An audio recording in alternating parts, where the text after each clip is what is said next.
நவ கிரகங்கள்லயே ராஜ கிரகம் என்று பெயர் கொண்ட, அதே போல நவகிரகங்களுடைய முதல்வன்னு பெயர் கொண்ட சூரிய பகவானை ராசி அதிபதியாக கொண்ட சிம்ம ராசி அன்பு சொந்தங்களுக்கு வணக்கங்க. எல்லாரும் எப்படி இருக்கீங்க?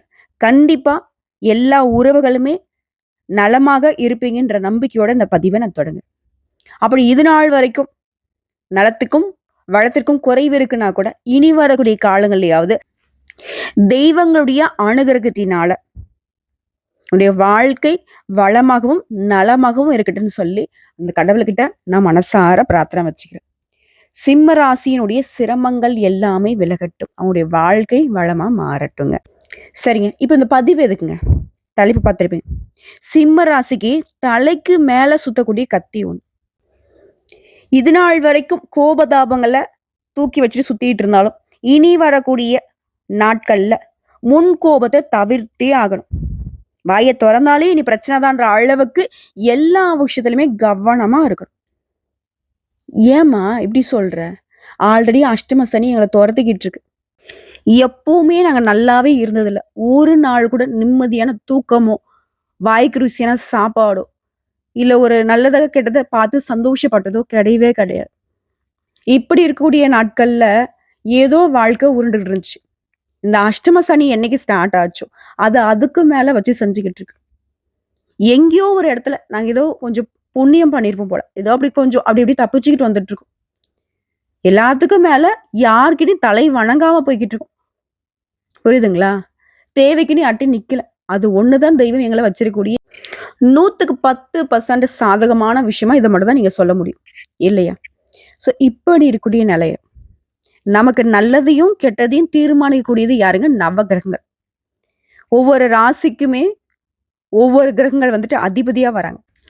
இதுலயே அந்த அதிபதிகள் கூட ஒவ்வொரு உறவுகளை குறிக்கக்கூடியவங்க. சோ அந்த வகையில உடன்பிறப்புகளை குறிக்கக்கூடிய, அதாவது சகோதரத்துவத்தை குறிக்கக்கூடிய செவ்வாய் பகவான், பூமிகாரகன்னு சொல்லக்கூடிய, நீதியை நிலைநாட்டக்கூடிய செவ்வாய் பகவான் ஜூன் மாதம் 6ஆம் தேதியிலிருந்து ஜூலை மாதம் 28ஆம் தேதி வரைக்கும் அடுத்த 45 நாட்கள் பயிற்சியாகி சிம்ம ராசிக்காரர்களுக்கு கிடைக்கக்கூடிய அதிர்ஷ்டங்கள் என்ன, கவனமா இருக்கக்கூடிய விஷயங்கள் என்ன, விரிவா பார்க்கலாம்.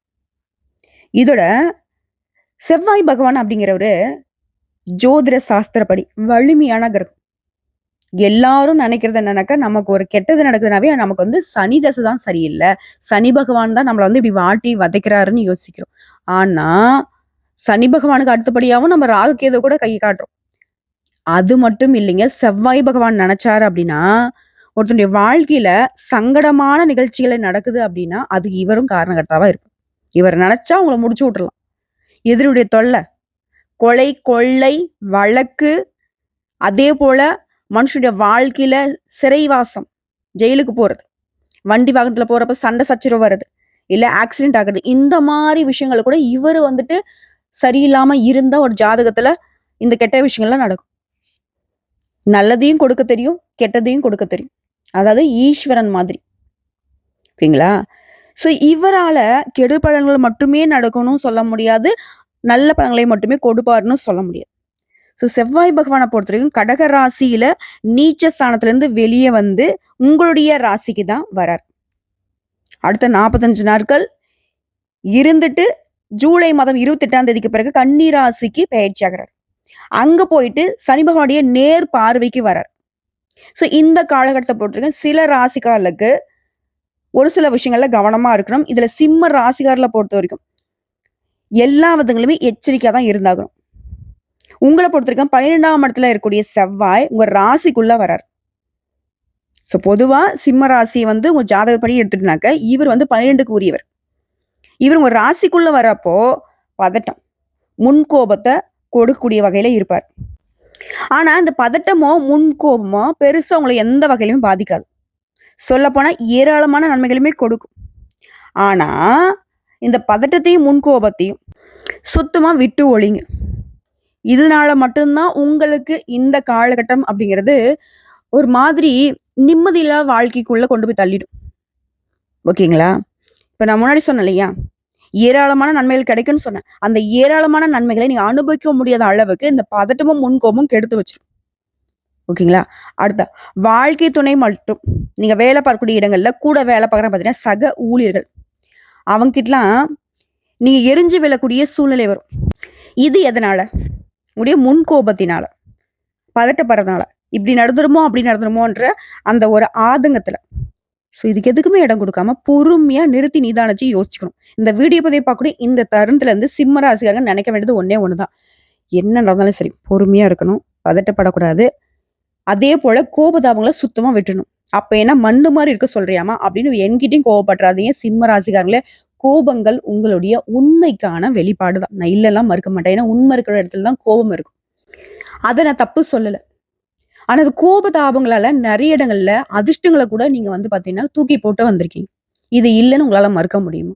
அதே போல உங்கள வீழ்த்தணும்னு நெனச்சா, ஒருத்தங்க முடிவு பண்ணிட்டாங்க அப்படின்னாக்கா, உங்கள கோபம் பண்ணி, அதாவது த்ரிடன் பண்ணுவாங்கன்னு சொல்லுவாங்க. இல்ல வந்து நான் சொல்ல ட்ரிகர் பண்றாங்கன்னு சொல்லுவாங்க. அந்த மாதிரி உங்ககிட்ட ஒரு மாரி உணர்ச்சி வசப்பட்டு, உங்களுடைய உணர்ச்சிய தூண்டிட்டா, கோபதாபங்கள வந்துட்டு அதிகப்படுத்திட்டா போதும். "ஏய் நீலாம் திருடியிருப்பப்பா." புரியுதுங்களா? நீலாம் வந்து யோகியமா இந்த மாதிரி இல்லாத ஒரு விஷயத்த வந்துட்டு உங்க மேல பழி சுமத்திட்டா கூட உங்களால தாங்கிக்கவே முடியாது. தன்மானத்துக்கு ஒரு பங்கம்னாக்கா, அந்த இடத்துல வந்து தாறுமாறா செமையா சண்டை போடுறதுக்கும் தயங்கவே மாட்டீங்க. தூக்கி எறியறதுக்கும் தயங்க மாட்டீங்க. எப்பேர்ப்பட்ட உறவாகட்டும், எப்பேர்ப்பட்ட அ அதிகாரத்துல இருக்கட்டும், பணக்காரங்களா இருக்கட்டும், தூக்கி போடக்கூடிய நிலையில தான் நீங்க யோசிப்பீங்க. அதுங்கிறது இப்போ நமக்கு சாதகம் கிடையாது. இல்லைங்களா? கோபத்த விடுத்து பொறுமைய கடைபிடிச்சு நமக்கான காரியங்கள சாதிக்கிறதுல மட்டும் தான் நீங்க கண்ணும் கருத்துமா இருக்கணும். தயவு செஞ்சு சொல்றேன். கோபங்கள் ஒரு நாளும் நமக்கு பலன் கொடுக்காது. ஓகேங்களா? இதோட சாப்பாட்டு விஷயத்துல, உடல் ஆரோக்கியத்துல அசௌகரியம் ஏற்படுறதுக்கு வாய்ப்பு இருக்கு. ஸோ அதனால ஆரோக்கியத்துல அதீத கவனம் தேவை. அதே போல முதலீடுகள் வெற்றி கொடுக்கும். நிலம் சார்ந்த முதலீடுகள் அனைத்துமே உங்களுக்கு வெற்றி கொடுக்கும். அப்பாவுடைய சொத்துக்கள் கைக்கு வரதுக்கு வாய்ப்பு இருக்கு. உங்களுடைய சுய முயற்சியின் மூலம் சொத்துக்களை சேர்க்கறதுக்குமே வாய்ப்பு இருக்கு. இப்பதான் சிம்ம ராசிக்காரங்களும் யோசிப்பீங்க. இப்பதாம்மா கொஞ்சமா நல்லது ஏதோ சொல்லியிருக்கிற. சொத்து வாங்குறாங்களோ இல்லையோ, சொத்த விக்காம, சொத்த பாதுகாக்கிற மாரி, எதுவும் வீண் செலவு, விரைய செலவு பண்ணாம கொஞ்சம் பாத்துக்கிற மாரி இருந்தா போதும். இப்படிதான் யோசிப்பீங்க. கட்டாயம் அது நடக்கும். ஓகேங்களா? அதே போல அஷ்டம சனி இப்ப நடக்குது உங்களுக்கு. இந்த நேரத்துல 4ஆம் இடத்தை செவ்வாய் பார்க்கிறார். இந்த செவ்வாய் பகவான் நம்ம முன்னாடி சொல்லியிருக்கோம் பூமிக்காரகன். நீங்க வந்து சொத்து பத்துக்கள் வாங்கணும், நிலபுலம் வாங்கணும் அப்படின்னா கூட இவருடைய அனுகிரகம் தேவை. ஸோ உங்கள இந்த நேரத்துல இந்த 4ஆம் பார்வையா பார்க்கிறது சொத்து வாங்குவதற்கான சரியான நேரமா இருக்குது. அதனால தான் நீங்க சொத்து வாங்குவீங்கன்னு நான் அடிச்சு சொல்றேன். இதோட சனி பகவான் 2ஆம் இடத்தை பார்க்கிறார். இப்ப சனி பகவான் என்ன பண்ணுவாருனாக்கா, பண கஷ்டத்தை கொடுக்குறார். பணத்த வந்து நிலத்துல முதலீடு செய்றது ரொம்ப நல்லது. இல்லையா? அதே போல தொழில விரிவுபடுத்துறது, வீட வந்துட்டு செப்பனிடுறது, அதாவது சீரமைக்கிறது, இந்த மாதிரி உங்க கையில இருக்கக்கூடிய பணத்தை ஏதாவது ஒரு உபயோகரமான ஒரு விஷயத்துக்கு வந்து பண்ணிடுங்க. கையில மட்டும் வச்சுக்காதீங்க. அது வீண் செலவு, விரைய செலவா, இல்ல அடுத்தவங்க அபகரிச்சுட்டு போற மாரி ஒரு சூழ்நிலை வரும். இது எல்லாத்துக்கும் மேல நான் காலகாலமா சொல்ற விஷயம் என்னன்னா, சிம்ம ராசிக்கு பணத்த வந்து கையாள தெரியறதில்ல. நெறைய இடங்கள்ல ஏமாந்துடுறீங்க. உங்ககிட்ட வந்து டிராமா பண்ணி நெறைய உறவுகள் வந்துட்டு ஏமாத்தி வாங்கிட்டு போய் தின்னுகிட்டு தான் இருக்காங்க. இது இல்லன்னு உங்களால மறுக்க முடியுமா? ஸோ அதெல்லாம் கொஞ்சம் உஷாரா இருங்க. அடுத்து ஆரோக்கியத்த பொறுத்தவரைக்கும். ஆரோக்கியத்துல நீங்க கவனமா இல்லன்னா, பிரச்சனை ஏற்படும். இதோட வயிறு தொடர்பான பிரச்சனைகளை செவ்வாய் பகவான் கொடுப்பார். அடிவயிறு சார்ந்த இடத்த 5ஆம் இடத்த சனி பார்க்கிறதுனால ஏற்படும்.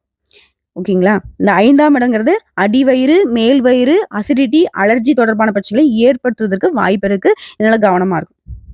அடுத்து செவ்வாய் பகவான பொறுத்தவரைக்கும், உங்களுடைய தலையில அமர்ந்து இருக்கிறதுனால, உங்களுடைய தலை வந்து சூடாகறதுக்கு வாய்ப்பு இருக்கு. இதெல்லாம் என்ன பண்ணுவீங்க? "மண்ட சூடு குடுக்காத" அப்படின்னு கோவப்படுவோம் இல்லையா? அதெல்லாம் வார்த்தையில நீங்க வெடிக்கிறதுக்கு வாய்ப்பு இருக்கு. சும்மா அப்படி பத்த வச்ச மாதிரி, பெரிய பாம் பிளாஸ்ட் ஆன மாரி வெடிச்சிருவீங்க. அததான் நான் முன்னாடி திரும்ப திரும்ப சொல்றது. வேண்டாம் அப்படின்னு. இது இந்த கோபம் அப்படிங்கிறது, நீங்களே உறவுகளை விலக்கி வைத்து, அவங்கள வந்து எதிரிகளாக மாத்துறதுக்கு கூட வாய்ப்பு இருக்கு. இந்த கோவத்த தவிர்க்கிறது ரொம்ப நல்லது. அதேபோல அலுவலக ரீதியா எந்த ஒரு பாதிப்பும் ஏற்படாது. ஆனா, அலுவலகங்கள்ல உங்களுக்கு நல்ல விஷயங்கள் நடக்கும்போது, நீங்களே தேவையில்லாம சில விமர்சனங்கள் வந்து முன் வச்சு, தேவையில்லாத கெட்ட பேரை வாங்குறதுக்கு வாய்ப்பு இருக்கு. ஒரு விஷயம் நல்லது நடக்குது அப்படின்னாக்க சைலண்டா இருங்க. தன்னுடைய கருத்துக்கள வெளிப்படுத்துறேன் அப்படின்னு சொல்லிட்டு ஏதாவது பேச ஆரம்பிச்சா, அது வந்து நமக்கு பாதகத்த குடுக்கறதுக்கு வாய்ப்பு இருக்கு. பேச்சுல கவனமா இருக்கணும். குடும்பம் சார்ந்த விஷயங்கள்ல மாற்றம் ஏற்படும். குடும்பத்துல தேவையில்லாத வாக்குவாதங்கள பண்ணாதீங்க. அது உங்களுக்கும் நல்லது, குடும்பத்துடைய ஒற்றுமைக்கும் நல்லது. முடிஞ்ச வரைக்கும் இயலாமையை கோபமாக வெளிப்படுத்தாம இருக்கிறது நல்லது. இப்ப நம்ம எல்லாருக்கும் எந்த இடத்துல கோவம் வருது? ஒரு விஷயத்த நம்ம நெனச்சு வந்து செய்றோம். நடக்கல. ஒரு ஒரு உறவுகிட்ட இருந்து ஒரு விஷயத்த நம்ம எதிர்பார்க்கிறோம். ஒரு உதவி எதிர்பார்க்கிறோம். கடன் உதவி எதிர்பார்க்கிறோம். ஏதாவது ஒரு வகையில ஏதாவது ஒரு எதிர்பார்ப்பு போலியா, அது பொய்யா மாறும்போது, நமக்கு கோவம் வரும். அந்த இடம் தான் சிம்மத்திற்கு வந்து இந்த இடத்துல பாதிப்புன்னு நான் சொல்றேன். சரிங்களா? அதேபோல ராசிக்குள்ள கேது, செவ்வாய் இருக்கிறதுனால, நீங்க எத பேசினாலும் சரி, அது பிரச்சனைய ஏற்படுத்த வாய்ப்பு இருக்கு. நம்ம ஒண்ணு சொல்லுவோம். சாப்பிட்டீங்களான்னு கேட்போம். ஆனா மத்தவங்க என்ன தெரியுமா சொல்லுவாங்க? "ஓ! அப்போ வந்து நான் சாப்பாட்டுக்கு கூட வழி இல்லாம இருக்கேன். அதனால தான் நீ வந்து இப்படி கேட்டுருக்க." அப்படி கூட மாத்தி விடுவாங்க. எக்ஸாம்பிள் சொல்றது புரியுதுங்களா? இந்த மாரி நெறைய இடங்கள்ல நீங்க சொல்லாத விஷயங்கள, இல்ல சொன்ன விஷயத்த நீங்க நல்ல விதமா பேசினா கூட வேற மாதிரி திரிச்சு விட்டுலாம் நீங்க நெறைய இடங்கள்ல குற்றவாளிகளா இதுவரைக்கும் கூட கெட்ட பெயர சுமந்துகிட்டு இருக்கீங்க. இல்லன்னு உங்களால மறுக்க முடியுமா? ஆண்களோ, பெண்களோ. ஸோ அதே நிலை தான் திரும்பி வருது. ஆனா என்ன கொஞ்சம் எக்ஸ்ட்ராவா பாதிப்பு கொடுக்கும். அது உங்களுக்கு நெறைய மன உளைச்சல் கொடுக்கறதுக்கு வாய்ப்பு இருக்கு. இதனால முடிஞ்ச அளவுக்கு பேச்சுல நிதானத்த கடைப்பிடிங்க. இல்ல பேசவே வேணான்னு கூட ஒரு சில இடங்கள்ல முடிவு பண்ணிக்கோங்க. இதோட இந்த பேச்சு இதுல மட்டும் தான் நீங்க கவனமா இருக்கணுமே தவிர்த்து, மத்தது எல்லாமே உங்களுக்கு எந்த ஒரு பிரச்சனையும் தராத வகையில தான் நடக்கும். "என்னம்மா நீ சொன்னது திருப்பி திருப்பி சொல்றியே" அப்படின்னு கூட நெனச்சுக்கோங்க.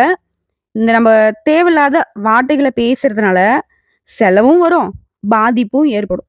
அதனால உஷாரா இருந்துக்கோங்க. அட என்னம்மா நீ சொன்னது எல்லாமே கொஞ்சம் பயமுறுத்துற மாரியே இருக்கு அப்படின்னு கேட்டாக்கா, அப்படிலாம் இல்லைங்க. செவ்வாய் பகவான பொறுத்தவரைக்கும் பேச்சுல உங்களுக்கு உஷார் தன்மைய குடுத்தாலும், நவகிரகங்களின் தளபதியாக இருக்கக்கூடிய செவ்வாய் பகவான் வீரத்த, தன்னம்பிக்கைய, விடாமுயற்சி, வலிமைய உங்களுக்கு கொடுக்க போறார். இதோட உங்களுக்கான நீதியுமே நிலைநாட்டி கொடுப்பார். குறிப்பா குடும்பத்துல குழந்தைகள் தொடர்பான விஷயங்கள்ல நல்ல செய்திகள பெறுவீங்க. தன்னம்பிக்கை அதிகமாகும். திருமணம் ஆகாதவங்களுக்கு நல்ல செய்தி, வரன் தேடி வரும். புதிய வேலை வாய்ப்பு கிடைக்கும். இதோட புதுசா நான் வேலை தேடிக்கிட்டு இருக்கேன் அப்படின்னு சொல்றவங்களுக்கு நல்ல வேலை அமையும், நல்ல சம்பளத்தோட. அதேபோல சிலருக்கு திடீர் நிதி ஆதாயங்கள் கிடைக்கும். பொருளாதாரத்துல நல்ல முன்னேற்றம் ஏற்படும். குடும்பத்துல மகிழ்ச்சி பெருகும். அற்புதமான காலகட்டம். ஆனா கூட பொறந்திருக்காங்க பார்த்தீங்களா? உடன்பிறப்புகள். உடன்பிறப்புகள் மாதிரி கூட சித்தப்பா பையன், பெரிய பையன், அக்கா, தங்கச்சின்னு ஏதாவது ஒரு அங்காளி, பங்காளிகள் எதுவாக இருந்தாலும் சரி, உஷாரா இருக்கிறது நல்லது. ஏன்னா செவ்வாய் பகவான பொறுத்தவரைக்கும் சகோதரர்களை குறிக்கூடிய கிரகம். ஸோ இவர வச்சு பார்க்கிறப்போ, இவர் வந்து உடன்பிறப்புகளால உங்களுக்கு பாதிப்பு வருங்கிறத சொல்றாரு. ஸோ என்ன பண்ணும்? அவங்க யார் என்ன சொன்னாலும் சரி, உஷாரா இருக்கணும். சொல்லுவாங்க இல்லையா? என் கைய எடுத்து என் கண்லயே குத்திட்டேலன்னு சொல்லுவாங்க இல்லையா? அந்த மாதிரி நம்முடைய உடன்பிறப்புகளே, நம்முடைய ரத்த சொந்தங்களே நமக்கு பகையாளியாக வருவாங்க. சொல்ல முடியாத அளவுக்கு சண்டை சச்சரவுலாம் வரும். சொத்து பிரச்சனைலாம் பயங்கரமா வரும். அப்பலாம் ரொம்ப பொறுமையா இருக்கணும். அவங்க ஒண்ணு பேச, நான் ஒண்ணு பேசினேன். அதுதான் முன்னாடி சொன்னேன். கோபம் வேணாம். வார்த்தைய நிதானமா பயன்படுத்துங்க. முடிஞ்ச அளவுக்கு மௌன விரதம் இருக்கிறதே சிறப்புன்னு சொன்னேன். சரிங்களா? இது தாண்டி வேற எதுவுமே உங்களுக்கு பாதிப்பு கிடையாது. வருமானம் உயரும். கடன வந்து அடைச்சிருவீங்க. புதிய வருமான ஆதாரங்கள் நீங்களே உருவாக்குவீங்க. உத்தியோகத்துல இருந்தீங்கன்னாக்க, உயர் அதிகாரிகிட்ட இருந்து பாராட்டுகள் கிடைக்கும். சிலருக்கு பதவி உயர்வு கிடைக்கும். அரசு தொடர்பான வேலைகள உங்களுக்கு இருந்து வந்த தடைகள் அனைத்துமே விலகப் போகுது. பணவரவு அதிகமாகும். முன்னேற்றமான காலகட்டம். நான் அரசாங்க உத்தியோகத்துக்கு படிச்சுட்டு இருக்கேன். எக்ஸாம் எழுதியிருக்கேன் அப்படின்னு சொல்றவங்க கூட, இந்த காலகட்டம் உங்களுக்கு சாதகமா தான் இருக்கு. அரசாங்க உத்தியோகத்திற்கு வாய்ப்பு இருக்கு. இது எல்லாத்துக்கும் மேல சமுதாயத்துல மதிப்பு, மரியாதை, புகழ் அனைத்துமே அதிகமாக போகுது. உங்களுடைய திறமையை உங்க வேலையில வெளிக்காட்டக்கூடிய வாய்ப்புகள் அமையும். சிம்ம ராசிக்கிட்ட பிறவியிலேயே வந்துட்டு ஒரு ஆளுமை திறன் இருக்கு. ஒரு அரசாங்கத்தை ஆட்சி செய்யக்கூடிய அளவுக்கு, அதாவது அரசனுக்கு என்ன தகுதிகள் வேணுமோ அது இயற்கையிலேயே உங்களுக்கு இருக்கு. அதனால தான் சிம்ம ராசி ஒரு குடும்பத்துல சின்னவங்களாகவே இருந்தாலும், அந்த குடும்பத்துடைய மொத்த பொறுப்பையுமே பெத்தவங்க ஒப்படைக்கலன்னா கூட, நீங்களே ஏத்து செஞ்சிருப்பீங்க. இப்பவும் செஞ்சுகிட்டு இருக்கீங்க. இதனால நெறைய இடங்கள்ல உங்களுடைய தேவைகளை தாண்டி தியாகம் கூட பண்ணியிருக்கீங்க. ஸோ இப்படிப்பட்ட உங்களுக்கு இந்த அஷ்டம சனி காலத்துல செவ்வாய் பகவான் உங்களுடைய கஷ்டங்களுக்கு செவி சாய்த்து சில வாய்ப்புகள குடுத்துருக்காரு. பார்த்து பக்குவமா பயன்படுத்துங்க. நல்லா இருப்பீங்க. இதோட அந்த செவ்வாய் பகவான் தரக்கூடிய இந்த அதிர்ஷ்டங்கள், வாய்ப்புகள் உங்களுக்கு நிலைச்சு நிக்கணும்னா, நீங்க செய்ய வேண்டிய ஆலய வழிபாடு. திருச்செந்தூர் முருகப்பெருமானை வழிபாடு செய்ய. ஏன்னா செவ்வாய் பகவானுக்கு அதிர்ஷ்ட தெய்வம்ங்கிறது யாருங்க? முருகப்பெருமான். ஸோ இந்த காலகட்டத்துல இவரை ஏன் நீங்க வழிபாடு செய்யனாக்கா, சிம்மத்துடைய வாழ்க்கை நிலைங்கிறது அடிபாதளத்துல இருக்கு. மேல உச்சி மலையிலிருந்து கீழ தொப்புன்னு போட்ட மாரி வாழ்க்கை வந்து சிதறி போய் கிடக்கு. எங்க போறது? யார்ட்ட போறது? என்ன பண்றதுன்னு தெரியாம இருக்கக்கூடிய உங்களுக்கு, அந்த திருச்செந்தூர் முருகப்பெருமான் ஒரு வெளிச்சத்த காட்டுவார். ஓகேங்களா? உங்க கைப்பிடிச்சு தூக்கி விடுவார். ஸோ அதற்காக குடும்பத்தோட போயிட்டு வர முடிஞ்சா போயிட்டு வாங்க. முடியாத பட்சத்துல வீட்லயே அந்த செந்தில் ஆண்டவன மனசார நினைச்சு அனுதினமும் வீட்லயே பூஜை பண்ணுங்க. தீபம் ஏத்தி வழிபாடு செய்யுங்க. அதேபோல ஒவ்வொரு செவ்வாய்க்கிழமையுமே எங்கேயாவது இருக்கக்கூடிய முருகப்பெருமானுடைய ஆலயத்துக்கு போயிட்டு செவ்வரளி மாலையிட்டு தேனும் தினைமாவும் கலந்து நெய்வேத்தியமாக படைச்சு வரக்கூடிய பக்தர்களுக்கு பிரசாதமா குடுங்க. அந்த வெற்றிவேல் முருகன் வேலோடையும் மயிலோடையும் உங்களுக்கு பாதுகாப்போட வந்து, "நான் இருக்கேன்டா உங்களுக்கு" அப்படிங்கிற மாதிரி. "யாம் இருக்க பயம் என்ன" துணையாக வந்து நிற்பார். வேலுண்டு வினையில்லை, மயிலுண்டு பயமில்லை, கந்த கடவுள் இருக்க, கருணை மூர்த்தி இருக்க, கலங்காத மனசோட ஜம்முன்னு வாழுங்க. வெற்றிவேல் முருகனுக்கு அரோகரா.